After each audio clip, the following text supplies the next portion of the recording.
A graça e a paz do Senhor Jesus Cristo seja com todos vocês. Vocês que me ouvem de perto e de longe, onde quer que vocês estejam, eu tenho uma alegria imensa de poder compartilhar com vocês sobre um tema muito importante, crucial para a tua existência, para a tua caminhada rumo ao céu. Espero que você seja sincero, fiel e vá comigo até o final desse estudo. O que nós temos para revelar aqui é de real importância e você precisa saber, você precisa conhecer. Seja sincero, seja sincera. O Senhor Jesus disse: conhecereis a verdade vos libertará. E o apóstolo Paulo, ele corrobora com o Senhor Jesus Cristo quando ele diz, na segunda carta aos Coríntios, capítulo 13, verso 8, ele diz: nada podemos contra a verdade a não ser a favor da própria verdade. Gente, o tema de hoje é muito importante, é crucial. Muitas dúvidas suas serão tiradas à medida que prosseguirmos. Por isso eu peço a você que você esteja conosco até o final. E você vai realmente se surpreender com tanta coisa maravilhosa do está escrito, do assim diz o Senhor. Ele vai falar ao seu coração neste momento. Essa palavra não vai voltar vazia, mas ela vai encontrar lugar no seu coração, com certeza. Ok? Então vamos em frente. O que diz a palavra aqui, o que nós lemos aqui na palavra? A palavra diz assim. Olha o que diz a palavra. Assim diz o Senhor: ponde-vos no caminho e vede, e perguntai pelas veredas antigas qual é o bom caminho, e andai por ele, e achareis descanso para as vossas almas. Jeremias 6,16. Perguntai pelas veredas antigas, andai por ele, e você vai achar descanso para sua alma. Você vai encontrar tranquilidade, paz e segurança, porque você estará com os pés plantados na plataforma da verdade. Queridos, voltemos às origens. Voltemos às origens. Tem um pensamento muito abalizado, muito importante da serva do Senhor, que diz assim, abre aspas, diz: antigos Marcos. Olha o que ela diz. O que diz essa citação importante. Vi um grupo que permanecia bem guardado e firme, não dando atenção aos que faziam vacilar a estabelecida fé da comunidade. Deus olhava para eles como uma aprovação. Foram-me mostrados 3 degraus, a primeira, a segunda e a terceira mensagens angélicas. Disse o meu anjo assistente: ai de quem mover um bloco ou mexer num alfinete dessas mensagens. A verdadeira compreensão dessas mensagens é de vital importância. O destino das almas depende da maneira em que são elas recebidas. História da Redenção 385. Queridos, isso é muito importante, essa declaração. Quando nós posicionarmos pela verdade, tal como ela é, e nós não abrimos mão de nenhuma vírgula desta verdade. Está em nós essa decisão. Cada indivíduo tem que, como os bereanos, ouvir a palavra, ler a palavra, e entender e tomar uma decisão pela palavra e firmar-se nessa palavra. Está a segurança dele nisso aí. Está a nossa segurança para permanecermos até o fim. Como diz o Senhor, aquele que for fiel até a morte receberá a coroa da vida. Queridos, amados, vamos então entrar nos meandros de algumas coisas que são de grande importância e nos inteirarmos de forma que nós possamos entender aonde que estamos e o que nós estamos vendo ao nosso derredor. Novas doutrinas diz o pensamento. Vemos aí que a igreja, o santuário do Senhor, foi a primeira a sentir o golpe da ira de Deus. Os anciãos, aqueles a quem Deus dera grande luz e que haviam ocupado o lugar de depositário dos interesses espirituais do povo, haviam traído o seu depósito. Testemunho para a Igreja, volume 5, página 211. Ela viu. É profecia. Vai acontecer. Estamos, na realidade, vendo já acontecer movimentos em favor do erro, da mentira, em favor da doutrina falsa. Estamos vendo uma guerra, um embate de pessoas que estão se posicionando ao lado da verdade, por amor da verdade, versus aqueles que deixaram os antigos marcos, deixaram as antigas doutrinas, enveredaram por caminhos, doutrinas que são de homens e que não tem um respaldo, assim diz o Senhor, do está escrito. Nós estamos vivendo esse tempo que está à nossa frente.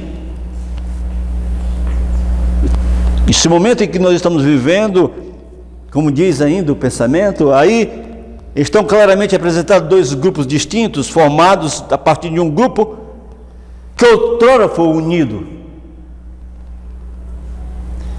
Os membros de um desses grupos estão resistindo à vontade de Deus. Eles deixaram o lado dos fiéis e verdadeiros, e agora estão resistindo às advertências do Espírito de Deus. Viu? Henry, volume 5, 341. Não é o que nós estamos vendo? É a revelação profética. É a visão que se teve, a mensageira teve. Ela viu dois grupos. E um grupo resistindo à verdade. Um grupo deixando os marcos antigos da fé cristã, da doutrina que é uma bênção da dos santos. Mas outro grupo, que não é a grande maioria, mas muito pequeno, ali firmes, combatendo o bom combate da fé, resistindo ao erro, ao engano e às falsas doutrinas. Não é o que nós estamos vendo, meus amados. Não é o que nós estamos vendo, dois grupos distintos. Não é o que nós estamos vendo. Dentro dessa explanação inicial, vem uma pergunta: quem é o Deus da Bíblia? É importante saber quem é o Deus da Bíblia? É importante, sim, porque existem muitos deuses espalhados pelo mundo. Se você for na Índia, você se espanta. As pessoas têm vários deuses lá. A vaca é um deus. Você vê a vaca peregrinando no meio das ruas, não pode ser abatida, não pode ser comida, porque é considerada um ser divino. O macaco é um deus, tem um templo para o macaco lá, onde ele é adorado. E pasme, os ratos também é tido como seres divinos, e tem um templo deles de rato. Por todo canto que nós andamos, que nós nos viramos neste mundo, nós vemos que as pessoas criaram deuses para si. Em todos os lugares há deuses. Fazem de homens deuses também. Aqui no Ceará, por exemplo, tem várias imagens levantadas a deuses, onde eles se ajoelham e oram, buscando algum benefício, alguma bênção desses deuses. Juazeiro, Canidé. Em todo canto existe Deus que o povo levanta. Mas existem também deuses sutis, O inimigo sabe trabalhar essa questão de fazer com que as pessoas deixem a verdade, deixem o Deus vivo e abraça Deus falsos criados pelos homens. A pergunta agora torna-se feita: quem é o Deus da Bíblia? O que a palavra de Deus revela sobre Deus? É isso que nós queremos saber nesse momento. Já que nós estamos falando dos velhos marcos versus falsas doutrinas engendradas por tradições humanas, seja sincero, veja o que a Bíblia apresenta agora. Não são argumentos meus, não sou eu que eu vou estar dizendo. Eu vou mostrar agora o que diz a palavra de Deus. Em conteste, seca-se a erva, murcha a flor, mas a palavra de Deus permanece para sempre. Permita que a palavra de Deus realmente seja a nota tônica na sua vida, restaurando as verdades bíblicas. Quem é o Deus da Bíblia? Quem é Ele? Aqui está, meus queridos. Aqui está escrito na palavra, aqui, ó. Eu gostaria de abrir aqui, mas está aqui já aqui na tela. Olha o que diz aqui a palavra. O que está escrito? Diz assim a palavra sobre o Deus verdadeiro das Escrituras. Diz assim. Existe que aqui está escrito. Eu não preciso de exegese. Ei, eu não preciso ser um expert, um doutor em teologia, PhD. Eu não preciso disso aí. Eu não tenho necessidade para entender o que está escrito aqui. O que diz o Senhor na sua palavra.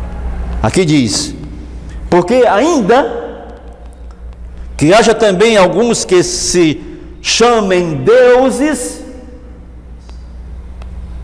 quer no céu, quer na terra, como há muitos deuses e muitos senhores, todavia para nós há um só Deus, o Pai, de quem é tudo e para quem nós vivemos, e um só Senhor Jesus Cristo, pelo qual todas as coisas, pelo qual são todas as coisas, e nós por Ele. 1 Coríntios capítulo 8, verso 6. Irmãos, amigos, eu preciso traduzir isso aí? Eu preciso fazer exegese desse texto? Não. Está escrito, claro. Existe só um Deus, um único Deus. Existe. Todavia para nós há um só Deus, um só Deus, um só Deus. Quem é Ele? Quem é Ele? O Pai. Amados, fiquemos com as Escrituras. Fiquemos com está escrito, como assim diz o Senhor. E nós vamos nos dar bem. Nós vamos chegar nas praias da eternidade. Vamos chegar em casa. De acordo com Cristo, devemos adorar e servir somente a Deus? Resposta: então disse-lhes Jesus: vai-te, Satanás, porque está escrito: ao Senhor teu Deus adorarás, e só a Ele servirás. Jesus disse para Satanás. Satanás pediu que Jesus se prostrasse e o adorasse. Jesus respondeu com o que está escrito. Jesus respondeu com assim diz o Senhor: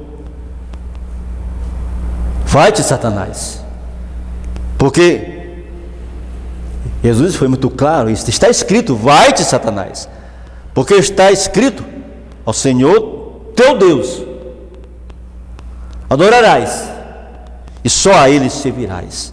Mateus capítulo 4, verso 10. Você também encontra em João capítulo 4, verso 20 a 24.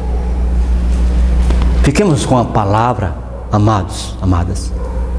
Fiquemos com o que está escrito e nós com certeza veremos a glória de Deus. Você pode ter certeza. Jesus confirmou a verdade que Deus é um só. Sabe o que ele confirmou? O que diz o Senhor Jesus Cristo? Ele disse, abre aspas, e Jesus respondeu-lhe: o primeiro de todos os mandamentos é: ouve,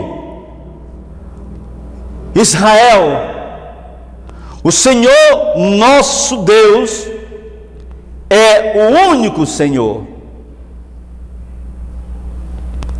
Marcos 12, verso 29. Queridos, ele citou o Shema. O Shema, que era citado pelo povo de Israel todos os dias, para a família, na hora do culto, na hora da adoração. A crença em um só Deus, o único Deus, o Altíssimo, o Todo-Poderoso. Deuteronômio capítulo 6, verso 4 diz, está escrito assim: ouve, Israel, nosso Deus é o único Senhor. A palavra que é usada nesta passagem, a qual é usada em geral pelas igrejas para provar a existência da Trindade, é Shad, é Kait, analisando a palavra Shad, que ao contrário do que muitos afirmam, que o significado literal é um e não um duplo, ou seja, o mesmo que o número 1 em português, você não conta um como sendo um dual ou dúplice. Shad é um em hebraico, assim como Shataim é 2, Shalosh são 3 e Arbá são 4. Shad não significa uma unidade composta, como que eles querem afirmar, tem nada a ver. A Bíblia não nos deixa dúvida, e o povo de Israel não tinha dúvida disso, porque eles eram monoteístas, criam um só Deus, o Pai, o Todo-Poderoso. Foi eles que escreveram as Escrituras, e eles criam dessa forma, criam num Deus único.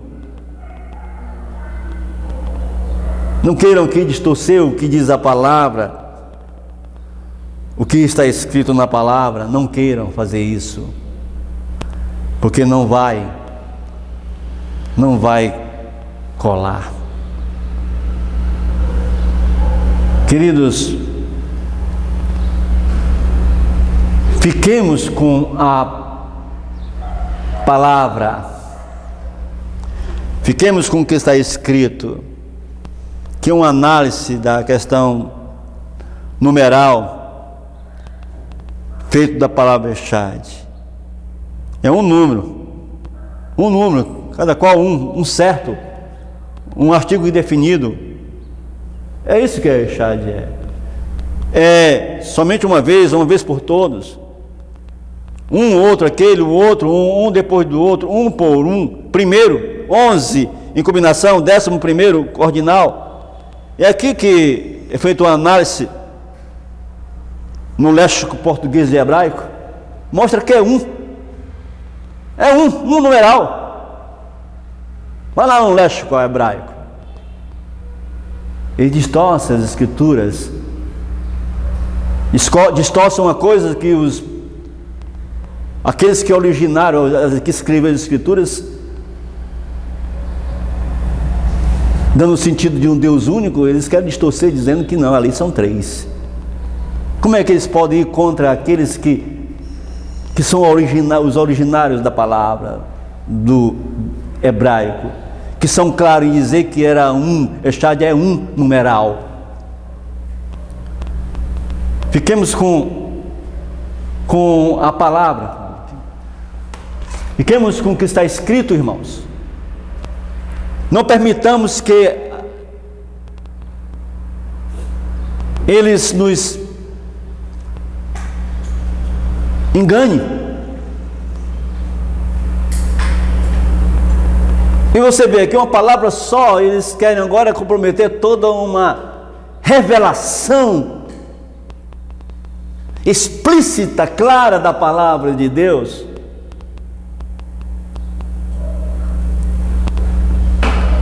Distorcendo assim o seu significado. A Bíblia é muito clara, não deixa margem para dúvidas. Quando nós lemos, ouve, ó Israel, Yahvé, nosso Deus é o único Yahvé.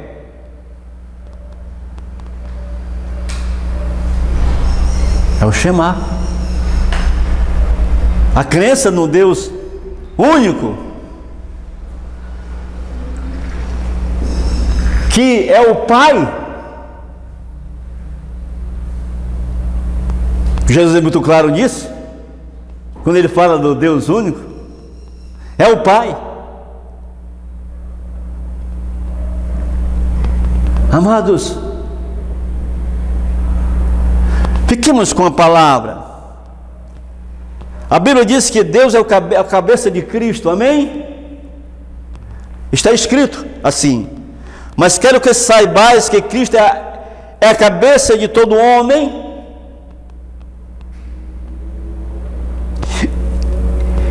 e o homem a cabeça da mulher, e Deus a cabeça de Cristo. O Pai é a cabeça de Cristo.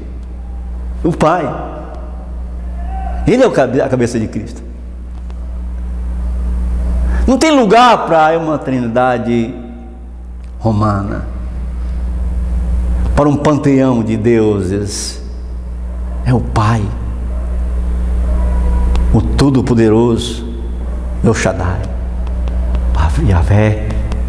Existe alguém igual ao Deus eterno, ao Pai eterno, igual a Ele como onipotente? O Altíssimo, o Todo-Poderoso, existe alguém igual a Ele nessa questão? O que diz a palavra? O que está escrito na palavra? Diz assim, olha o que diz a palavra: eu sou Yahvé, e não há nenhum outro. Fora de mim não há Deus. Não há Deus. Embora não me conheças, eu te cinjo, a fim de que saiba desde o nascente do sol até o poente, que fora de mim não há ninguém. Eu sou Yahvé e não há nenhum outro. Isaías 45, versos 5 a 6. Isaías 40, verso 28.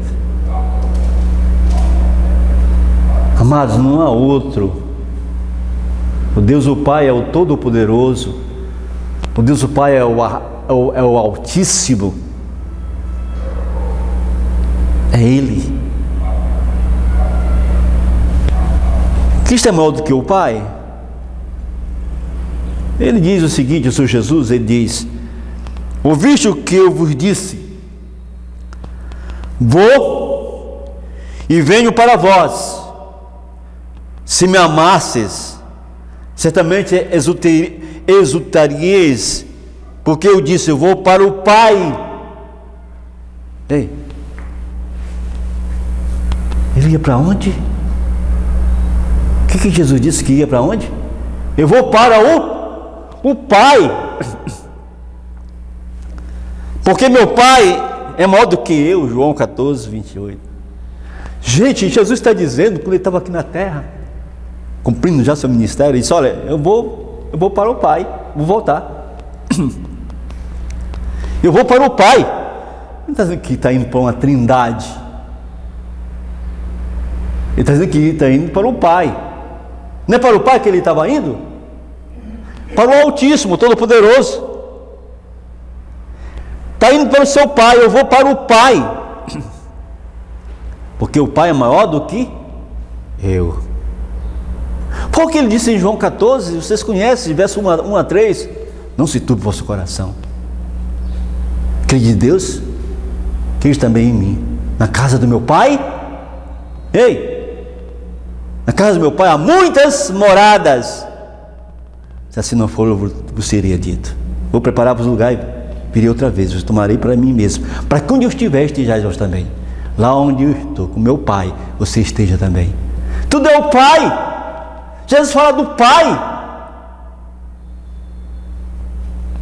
Nós vamos subir com o Senhor Jesus para o Pai, para a casa que o Pai preparou. Amados, como é clara a palavra.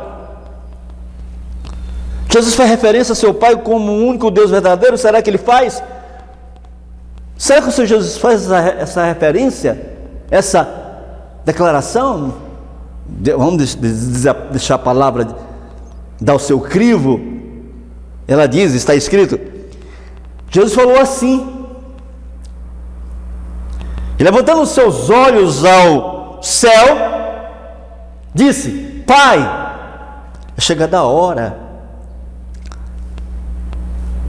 glorifica a teu Filho, para que também o teu Filho te glorifique a ti, assim como lhe deste poder sobre toda a carne, para que dê a vida eterna a todos quantos lhe deste. E a vida eterna é esta: que te conheçam a ti só, por único Deus verdadeiro, e a Jesus Cristo a quem enviaste. Evangelho de São João, capítulo 17, verso 1 a 3. Queridos, se eu apresentasse apenas esse texto aqui, parasse, seria suficiente para entendermos a crença em um Deus único, Todo-Poderoso, Altíssimo, que é o Pai, e seu Filho, nosso Senhor Jesus Cristo, a quem Ele gerou, saiu do seu seio.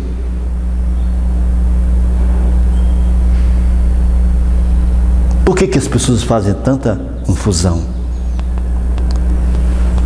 Por que as pessoas fazem tanta confusão se eu tenho uma palavra clara, como a luz do meu dia? Por que as pessoas fazem tanta confusão se eu tenho a lâmpada para os meus pés, para os nossos pés, e luz para o nosso caminho, que é esta palavra?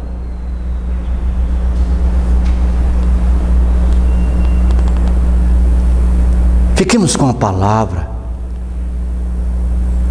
A minha mãe e meus irmãos são aqueles que ouvem a palavra de Deus e praticam. Disse Jesus.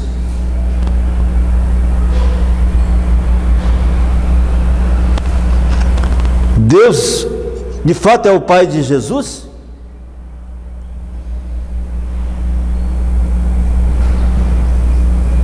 Porque diz que Jesus Cristo é apenas um faz de conta, não é filho, e que Deus não é pai. Ele foi apenas uns arranjos, uma encenação. Ele diz isso para poder, é lógico, não é? Ratificar a Trindade romana, católica romana. Mas o que diz Jesus sobre isso? Olha o que diz Paulo, primeiramente. Depois a gente vai ver as palavras de Jesus. Paulo diz: bendito Deus Pai de nosso Senhor Jesus Cristo. Bendito quem? Quem?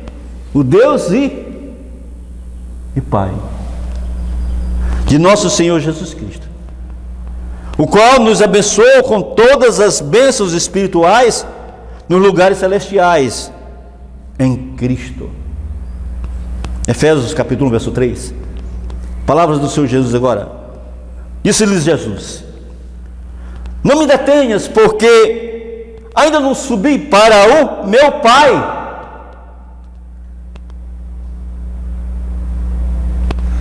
Mas vai para os meus irmãos e diz-lhe que eu subo para o meu Pai e vosso Pai, meu Deus e vosso Deus. Que revelação tremenda. João capítulo 20, verso 17, capítulo 14, verso 6. Queridos, é uma sucessão de está escrito de revelações bíblicas que não carece aqui de uma exegese, e a pessoa, por mais indouta que ela seja no vernáculo, no português, no bom português, ela entende o que está dizendo as escrituras sagradas, ela entende o que está dizendo a palavra de Deus. Tudo é o Pai e o seu Filho, mas o Todo-Poderoso, o Altíssimo, para quem o Filho estava voltado, era o Pai. Aqui está dizendo que vai voltar para um lugar para se encontrar com quem? Com seu Pai. Aqui ele deu outras palavras, João 14, verso 1 a 13, diz que vai para o seu Pai, e lá na casa do Pai há muitas moradas. Tudo é o Filho, o Pai e o Filho. Não temos lugar aqui para uma trindade romana, chamada de Deus. Nós temos conhecimento, sim, do Deus único, todo-poderoso, o Altíssimo, e do seu Filho Jesus Cristo. Mas é o Pai. É o Pai. Tudo é o Pai. Jesus, quando esteve aqui, ele disse: olha, os discípulos queriam aprender a orar. Me ensina-nos a orar, Senhor. E Jesus disse: olha, quando você orar, você ora assim: Pai nosso que estás nos céus, santificado seja o vosso nome, venha a nós o vosso reino, seja feita a vossa vontade, assim na terra como no céu. Ele ensinou que nós tínhamos que orar a quem? Ao Pai que está nos céus, ao Deus único, ao Todo-Poderoso, e orar em nome do Senhor Jesus Cristo. Jesus ressuscitou a si mesmo. O Deus de nossos pais ressuscitou a Jesus. Eles não ressuscitou assim mesmo, como eles dizem, né? Mas a Bíblia diz que está escrito: o Deus de nossos pais ressuscitou a Jesus, ao qual vós matastes, suspendendo-o no madeiro. Atos capítulo 5, verso 30. Paulo ainda diz: sepultado com eles no batismo, nele também ressuscitastes pela fé no poder de Deus, que o ressuscitou dentre os mortos. Colossenses 2,12. Eu falei sobre o batismo, esse texto foi muito importante para esclarecer que o batismo simboliza a morte e a ressurreição de Jesus, e que nós somos batizados em nome de Jesus, porque Ele que morreu, Ele que ressuscitou. Amados, temos que crer que Deus ressuscitou a Cristo para sermos salvos? Será que temos que crer assim? Porque eles não creem que Deus ressuscitou a Cristo. O que diz a palavra? O que está escrito? Paulo diz: a saber, se com a tua boca confessares ao Senhor Jesus, e em teu coração creres que Deus o ressuscitou dentre os mortos, serás salvo. Romanos 10, 9. Nós temos que crer que foi o Pai, o Todo-Poderoso, o Altíssimo, que ressuscitou ao Senhor Jesus Cristo. Certo? Nós temos que crer assim. Quem nega Cristo quem nega que Cristo é o Filho de Deus é mentiroso e anticristo. Isso é sério. Quem é um mentiroso aqui nessa história? Quem é um anticristo nessa história? Aqueles que negam o quê? Que Cristo é o Filho de Deus. Eles negam ou não negam que Cristo é o Filho de Deus? Negam. Não negam? Para poder colocar a Trindade no cenário? Porque se não negar que Cristo é o Filho de Deus, então não tem lugar para a Trindade. Eles negam. E isso é muito sério. Eu queria dizer para você que está me ouvindo nesse momento, onde quer que você esteja, é muito sério isso aí. Negar que Cristo é o Filho de Deus. É muito sério isso aí. Porque eles negam, dizendo que aquilo foi apenas uma encenação, não faz de conta. Que o pai não é pai e que o filho não é filho. E isso redunda numa situação muito perigosa. Porque essa pessoa, quando pensa assim, ensina assim, ela é o quê? Ela é anticristo. Ela é mentirosa. É anticristo. O que diz a palavra? Primeira carta de João, capítulo 5, verso 5, está escrito assim: quem é que vence o mundo? Senão aquele que crê que Jesus é o Filho de Deus? Você não vai vencer o mundo se você não crê que Jesus Cristo é o Filho de Deus. Você não poderá vencer o mundo. Só vai vencer o mundo quem crê que Cristo é o Filho de Deus. Quem pensar diferente, quem ensina diferente, é anticristo e é mentiroso. Ainda 1 João capítulo 2, verso 22 diz, está escrito: quem é o mentiroso? Senão aquele que nega que Jesus é o Cristo. É o anticristo, esse mesmo que nega o Pai e o Filho. Gente, isso é muito forte. É sério.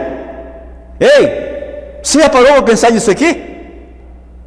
Isso é muito sério. Gente, essa revelação é seríssima. Eles estão negando o Pai e o Filho. Eles estão negando que Jesus Cristo é o Filho de Deus, o Deus Altíssimo, Todo-Poderoso, que Ele veio a este mundo para salvar a humanidade. Estão negando isso aí. São mentirosos. E o pai da mentira é Satanás. E os mentirosos não herdarão o reino dos céus. Oh meu Deus, tem misericórdia, Pai. Que situação que nós nos encontramos com a humanidade, com os religiosos, com aqueles que receberam tanto esclarecimento da verdade, que tiveram um legado tão precioso da palavra e jogaram fora, perverteram, dando lugar disso tudo, pensamentos e ideias de homens, tradições humanas. Como é sério isso aí, quando analisamos à luz das Escrituras este fato. Amados, está escrito que Deus é um só, não é verdade? Não é assim que cremos pela palavra? Ele não é três pessoas, Ele é uma pessoa, Ele é um ser individual, Ele é a fonte e o dominador do universo. Ele é o Pai de nosso Senhor Jesus Cristo, Ele é o nosso Pai. Paulo diz, está escrito: ao Rei dos séculos, imortal, invisível, ao único Deus, seja honra e glória para todos sempre. Amém. 1 Timóteo 1, verso 17. Mas como surgiu a doutrina da Trindade no cristianismo? Como surgiu? Mas antes de responder essa pergunta, vamos ver o que diz a Igreja Católica e a Igreja Adventista sobre a Trindade. Ela é uma doutrina bíblica, será? Agora vejam isso aqui que nós vamos mostrar. Analisa. Aqui é a Igreja Católica, declaração dela. Não é invenção de ninguém. É o que a Igreja Católica diz, o que ela afirma, o que ela revela sobre o assunto. O que a Igreja Católica diz? Ela diz o seguinte: nossos oponentes, os protestantes, às vezes reivindicam que nenhuma crença deveria ser dogmatizada, que não esteja explicitamente declarada na Bíblia.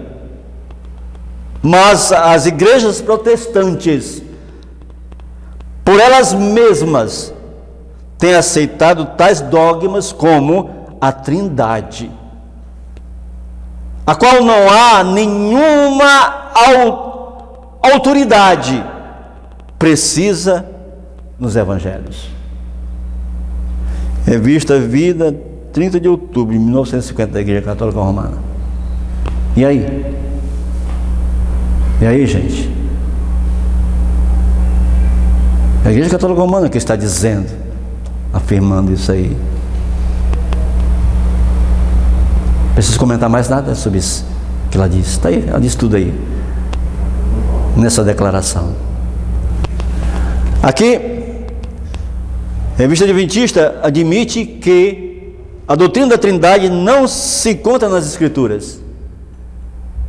Ela admite. Os adventistas, os teólogos admitem. Olha o que diz aqui, Revista Adventista. Olha o que ela diz, que ele diz. Alguns tendem a resistir a esta doutrina Trindade, porque não se encontra expressamente nas Escrituras. É o que diz a Revista Adventista. Revista Adventista, de 20 de agosto de 1993. Está aqui, ó. Capa e a página. Diz que não se encontra, não tem na Bíblia, não tem nas Escrituras, não está expressado nas Escrituras a doutrina da Trindade. Por isso que alguns resistem. Por isso que os dissidentes, que são expulsos, resistiram. Foram expulsos, porque não tem nas Escrituras. Lição do segundo trimestre de 2006, primeira quarta-feira, 29/3 de 2006. Olha o que diz a lição da Escola Sabatina.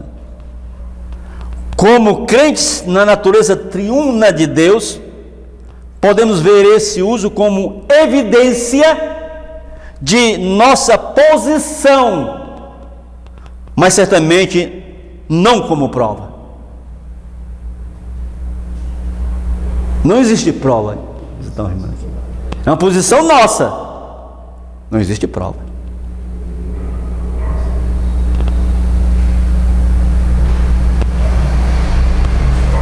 Neste livro, a Trindade, da CPB, Casa Publicadora Brasileira, página 221, afirma que, abre aspas, os pontos de vista da Igreja Adventista 7 dias, né? Finalmente mudaram, porque os adventistas chegaram a uma compreensão diferente da evidência bíblica.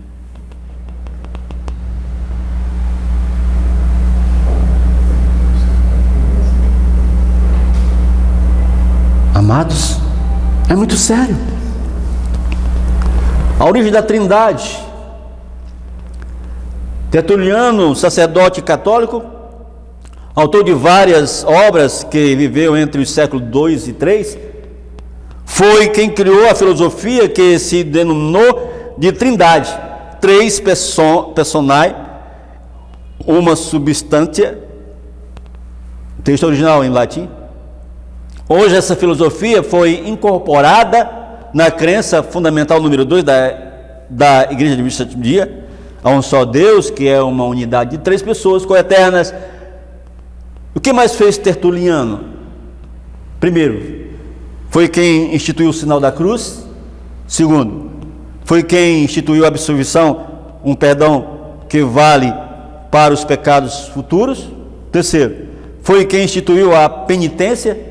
Quarto, foi quem instituiu a transubstanciação na Eucaristia, que é a crença de que o pão e o vinho se transformam realmente no sangue e na carne de Jesus Cristo. Foi esse senhor aí, esse teólogo católico romano, o pai dessas heresias todas.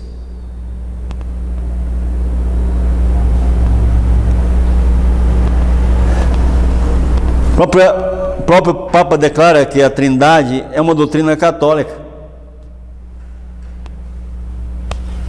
Cidade do Vaticano, 15 de junho de 2003. Zenit.org. O que diz o Papa?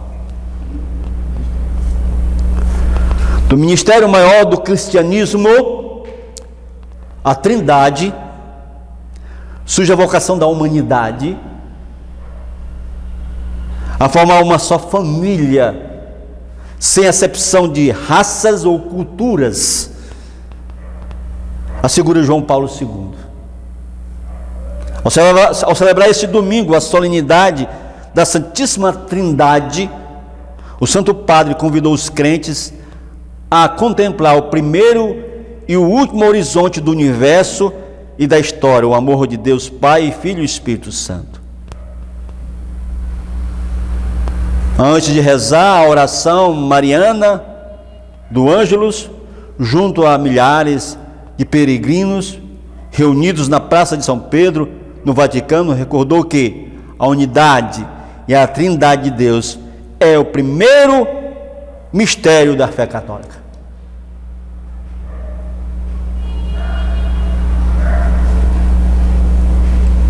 Agência Zenit de Notícias. A Trindade é o que, gente? É um dos primeiros mistérios da Igreja Católica Romana. Eu posso dizer que é a principal doutrina de Roma, a principal, não é domingo não, é a Trindade. Não é outra doutrina não, é a Trindade. É o dogma principal. A Trindade e o ecumenismo.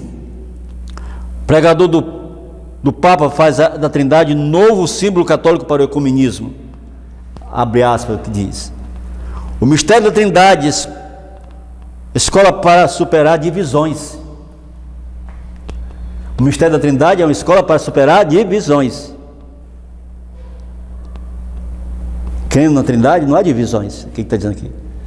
Continua. O pregador da Casa Pontífica comenta a questão central da fé cristã. Cidade do Vaticano, 17 de junho de 2003, NGO.org, noticiário oficial católico. A contemplação da Trindade poderá impulsionar a superar nossas divisões, aparentemente irreconciliáveis, afirmou o pregador da Casa Pontifícia, comentando o mistério central e mais elevado da vida cristã que a Igreja celebrou domingo passado. Agência Zenit de Notícias. Amados, é surpreendente. A história da Trindade nas culturas através dos séculos. Nós fez esse trabalho no meio dos paganismos, dos pagãos, depois enveredou no meio das religiões cristãs, não do judaísmo, jamais. Esse trabalho de criação da Trindade. Aqui nós estamos vendo a Trindade egípcia, era composta por esses três bichos aí, que eu não vou nem dizer o nome aqui. Trindade egípcia, né? Trindade. Aqui a Trindade hindu, também esses três bichos aqui. O Egito também com três bichos também aqui, três seres, não vou dizer o nome, depois pesquise, bem melhor. Aqui Babilônia, a Trindade também com seus três deuses aqui, seus três bichos, seus três demônios aqui. Palmira, Trinde também os três deuses. Povos antigos, com a sua imoralidade, que era obra maligna, satânica, não é? A Índia, a divindade trina também, a Índia, aqui seus três deuses principais, está aqui o nome de cada um deles aqui. E aqui Campuchas também, a divindade trina budista, os budistas, os três deuses principais, os três deuses principais. Aqui, Noruega, Trindade, Pai, Filho e Espírito Santo, aqui já é meio cristão, né? Um trabalho formalizando, né, a Trindade do meio cristão. Aqui na França, Trindade no século XIV, 3 seres, um rosto com 3 seres. Aí a imoralidade já estava implantada, né? A realidade, a imoralidade, a aberração, né, dessa crença, né, oriunda até do paganismo, porque o inimigo estava no paganismo, traçando as tintas e os degradês do paganismo. Aqui a Itália, Trindade do século XV, 3 cabeças, né, aqui na Alemanha, Trindade do século XX, cada aberração por cima de aberração, nós vemos. E aqui, Trindade da Igreja Católica, olha aqui. E aqui, Trindade da Igreja Adventista, figura do estudo bíblico da Igreja Adventista de Mira. A Trindade, mesma coisa, né? Gente, por que as pessoas não abrem os olhos para a verdade? Por que gostam de estar no engano e perpetuar no engano a sua própria perdição? Por quê? É uma coisa. O Ministerial da Associação Paulista Oeste endossa o que disse o pastor Bullion sobre a estranha doutrina da Trindade. O pastor Bullion, em seu livro O Terceiro Milênio, nas páginas 41 e 42, incluiu a Trindade como uma das doutrinas estranhas que contaminaram a pureza da fé cristã. A Associação Paulista Oeste produziu um documento que é por si só uma confirmação. As palavras do pastor Bullion. Obrigado, APO, por mais esta importante colaboração. Está aqui o documento. Vamos ver o documento e tire suas conclusões. Está aqui o documento. Aqui está o que está no livro, aliás, no livro, né? Trindade do Bullion, né? O que está escrito no livro Trindade. Aliás, no livro do terceiro milênio. Muitos gregos, romanos e gentios, aqui na página 41, né? Muitos gregos, romanos e gentios começaram a pertencer à igreja sem ter abandonado seus velhos costumes e doutrinas.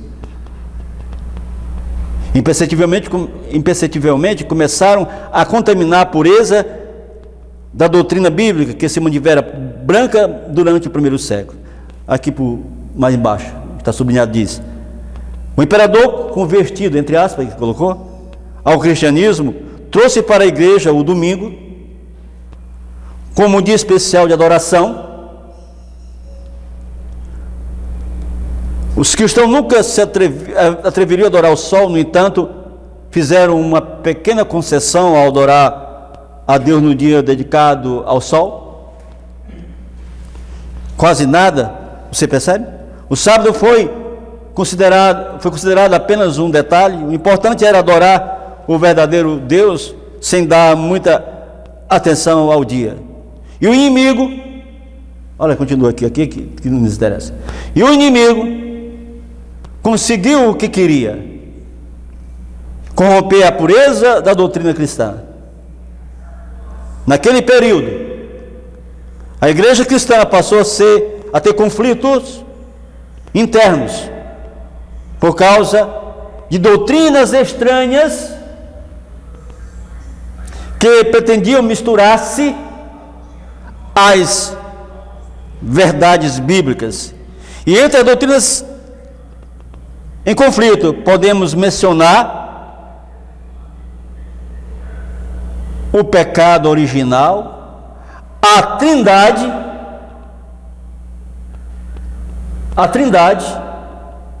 a natureza de Cristo, o papel da Virgem Maria, o celibato e a autoridade da igreja. Página 41 do livro Terceiro Milênio e as Profecias do Apocalipse, do Bullion.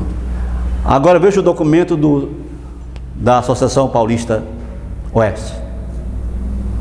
O que ele diz nesse documento sobre doutrinas falsas que entraram no seio da igreja cristã? O que ele diz? Aqui está: Quem pergunta quer saber. É um documento que foi emitido pela Igreja Adventista do Sétimo Dia, pela Associação Paulista Oeste. Quando surgiram, a pergunta no documento diz assim, pergunta, quando surgiram os dogmas e a inovação da Igreja Católica Romana? Quando? Aí aqui ele faz, colocar as datas, tudinho. Não vou ler todas, porque por causa do tempo que é exíguo. Mas vamos colocar aqui. Aqui diz, em 313, batismo da Trindade. Agora vamos mais para baixo. No ano 500, o batismo da Trindade tornou-se universal.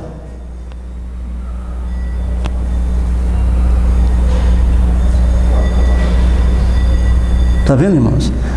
Aí vai descendo, né? Ano 590, extrema-unção, e vai mostrando.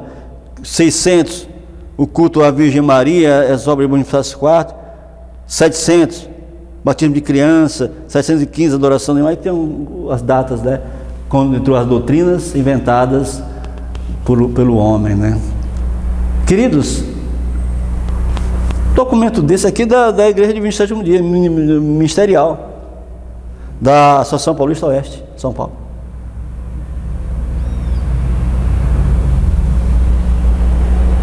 Só quem não quer ver porque está cego e precisa essas escamas caírem antes que seja tarde demais. Nós temos mostrado o principal, que é o que está escrito, assim diz o Senhor, mas também temos mostrado fontes extras bíblicas e declarações, citações, livros, posicionamentos dos teólogos, dos demais segmentos religiosos, tanto da mãe e como das filhas e das irmãs. Está tudo aí, tudo claro, uma luz do dia. Está aqui, quem pergunta quer saber. 313, batismo da Trindade, documento do Ministério 10 da APO. 313, batismo da Trindade. 315, monaticismo. 321, repouso dominical. Está aqui tudo aqui, ó, como sugiro. E 500, como repetindo, o batismo da Trindade tornou-se universal. Ano 500 da nossa era. Tornou-se universal o batismo da Trindade. Antes não existia batismo da Trindade. Era o batismo bíblico, em nome do Senhor Jesus. Amados, as pedras estão clamando. Revista secular confirma que a igreja cristã primitiva não adorava a Trindade. Segue a seguir a cópia da página Revista Ecumênica das Religiões, da Super Interessante, edição de março de 2004, página 28, em que se afirma que a igreja cristã primitiva não adorava a Trindade e que a realidade trinitária de Deus foi definida a partir do quarto século. A matéria fala do monoteísmo como uma invenção equivocada das tribos de Israel, posteriormente corrigida pelos teólogos católicos com seus argumentos filosóficos e enrolativos, sempre repetidos pelos pastores da IASDE. As pedras clamam, e quem tem ouvido para ouvir, ouça. Está aqui a revista Super Interessante. E não é só isso não, eu tenho tantas outras fontes, não é? Está aqui, a Trindade Santíssima, revista Super Interessante, a Trindade Santíssima, o artigo. Ela diz, os primeiros cristãos, veja bem, aqui essa aqui é uma revista secular, né? Mas ela pesquisou e encontrou o respaldo na história. E ela diz o seguinte: os primeiros cristãos, porém, não seguiu o conceito de Trindade. Foi somente a partir do século IV que a realidade trinitária de Deus passou a ser discutida na Igreja Católica. A definição do dogma foi obra dos concílios de Nicéia, 325, e Constantinopla, 381. Mas embaixo diz: o judaísmo chegaram a acusar o cristianismo de ter pervertido o monoteísmo por causa da Trindade, diz o filósofo Luiz Felipe Pondé. Perverteram o judaísmo, ele diz: olha, vocês perverteram a fé. Quando vocês começaram a inventar a Trindade. O judaísmo é muito claro nisso aí. Para eles é uma abominação terrível esse negócio de Trindade. Queridos, fiquemos com a origem, fiquemos com o que está escrito. Aqui é a Revista Adventista, olha o que diz aqui. A própria Revista Adventista, em uma edição especial de 1983, admitiu o fato de uma crença numa Trindade já era uma realidade nas antigas religiões pagãs. Ela diz assim, abre aspas: enquanto outras religiões incluíam uma Trindade em seu panteão, somente o cristianismo se distingue pela crença geral num Deus triuno, um só Deus verdadeiro e vivente. Não tem nada a ver com isso aqui, com Deuteronômio 6,4. Existindo uma unidade de três pessoas distintas e eternas, Pai, Filho e Espírito Santo, as pessoas divinas nessa divindade trina, e umas são imortais, onipotentes e oniscientes. Só filosofia, nada a ver. Mas aqui deixa muito claro, né, essas questões, quanto que na realidade é do paganismo que surgiu tudo isso aí. E o cristianismo que levantou a bandeira do paganismo, em vez de levantar a bandeira da fé judaica, do judaísmo, levantar a bandeira num ponto muito sério e fundamental. Evidentemente que a fé dos adventistas de um dia, a bandeira levantada inicialmente não foi a bandeira do paganismo, não foi a bandeira do dogma cristão, do dogma da Trindade romana, mas foi do que? Da bandeira do judaísmo, a crença em um só Deus. Isso foi assim, os pioneiros. Nós já mostramos essa história. Aqui nós vemos a maior das mentiras de Satanás, a Trindade, um Deus pagão na vida de muitos crentes. A marca foi posta em suas testas, mentes, e desfecharam o acordo, mão direita. Está aí uma das maiores coisas terríveis do paganismo. Como o domingo veio, também a Trindade veio. Eles se apossaram. Alteraram a personalidade do Pai e Filho e excluíram os marcos antigos, irmãos. Como diz aqui, aqueles que procuram remover os velhos marcos não estão retendo firmemente, eles não estão se lembrando de como receberam e ouviram. Os que tentam introduzir teorias que removeriam os pilares da nossa fé, quanto ao santuário, quanto à personalidade de Deus ou de Cristo, estão agindo como cegos, estão procurando introduzir incertezas e deixar o povo de Deus à mercê de ondas sem uma âncora. No escrito Release 760, Meditações Matinais de 1999 para 235. Está aí? Tirando os pilares da fé, estão removendo a personalidade de Deus ou de Cristo, quando aplicam o ensinamento no meio dos templos aí da Trindade.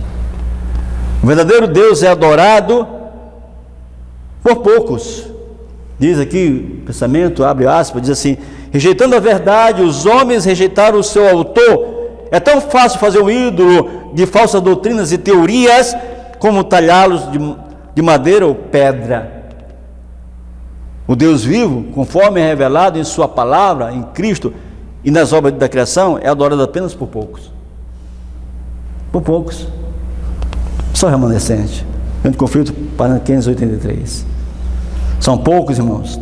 Não pense que vai ser multidão.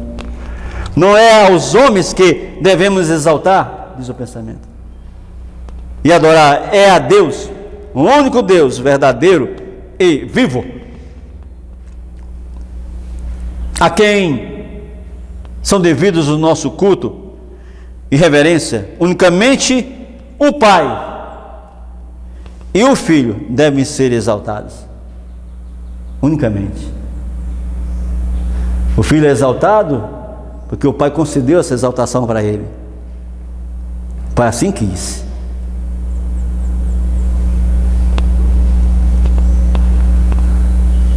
Instrutor julho de 1895. Filhos e Filhas de Deus, 1956, 21 de fevereiro, página 58. Amados, concluímos o seguinte: o homem tem se afastado do conhecimento de Deus.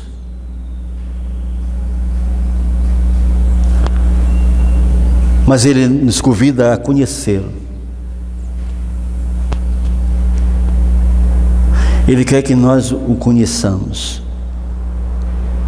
Nós voltemos às origens, se estamos afastados dela. Voltemos ao princípio, se nós deixamos esses princípios. Se nós bebemos de fontes estagnadas, da falsa doutrina. É uma das formas, através de sua palavra e sob a orientação do seu Espírito, com todo cuidado para não irmos além do que está escrito. Amém, irmãos?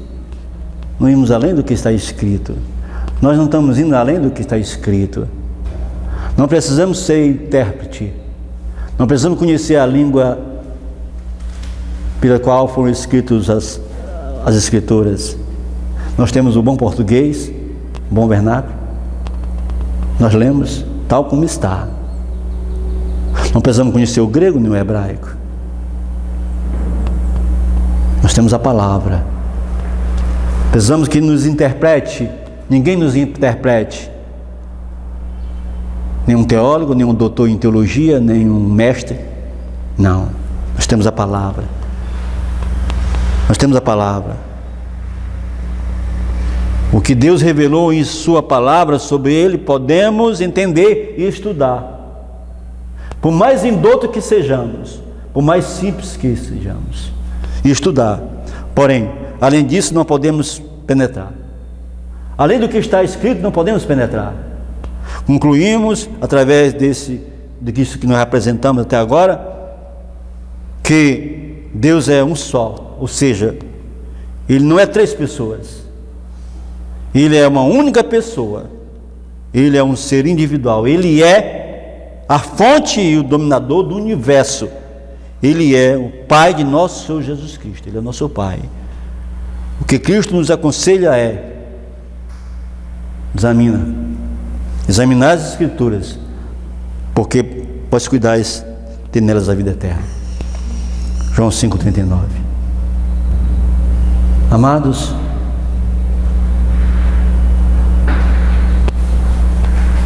advertências despertam milhares. Homens de fé e oração estão constrangidos a sair com zelo, declarando as palavras que Deus lhes dá. Amém? Amém, irmãos? Os pecados de Babilônia, sistema religioso, são revelados. Os terríveis resultados da imposição das observâncias da igreja pela autoridade civil, as excursões do espiritismo, os furtivos mais rápidos progressos do poder papal, tudo será desmascarado. Por meio destes solenes avisos, o povo será comovido. Milhares de milhares que nunca ouviram palavras como essas, escutá-las-ão, e com espanto ouvirão o testemunho de que Babilônia é a igreja. Isso é sério. Aquela que é a detentora da verdade, que recebeu o escrutínio das Escrituras, o conhecimento, que abandonaram. Agora é revelado que ela faz parte também de Babilônia. Caída por causa dos seus erros e pecados, por causa de sua rejeição da verdade. Quem é que tem a verdade? Quem era que vivia a verdade? Quem é? Igreja de 27 dias. Que rejeitaram a verdade. Enviado do céu a ela. Não foi? Não perceberam? 1944? A partir de 1944? Rejeitaram a verdade. O grande conflito, páginas 606 e 607. Esse comentário. De que igreja está falando neste texto? Que igreja é essa? Que igreja é essa aí? Da igreja católica ou da igreja de 27º dia? De que igreja está falando? Qual a igreja que recebeu a verdade diretamente do céu? Qual foi? A igreja católica romana, que nasceu dos ritos pagãos romanos? Ou a igreja de 27 mil que nasceu depois do grande desapontamento? Qual destas duas igrejas recebeu a verdade diretamente do céu? Tire suas conclusões nessa revelação. Isso é sério. Ei, amados, isso é muito sério. Só existe um jeito de adorar a Deus, e tem de ser do jeito dele. Por isso rogo-vos, irmãos, por causa das misericórdias de Deus, apresentem a Deus os vossos corpos em sacrifício vivente, santo e aceitável. Este é o culto racional de vocês. Romanos 12, verso 1. Irmãos e irmãs, hoje ouvi a sua voz, não endureçais os vossos corações. Buscar o Senhor quando você pode achá-lo, invocar quando Ele está perto. Jesus disse: conhecereis a verdade, e a verdade vos libertará. O apóstolo Paulo diz na segunda carta aos Coríntios 13, verso 8, ele diz: nada podemos contra a verdade, a não ser em favor da própria verdade. Graça e paz, e até nosso próximo encontro.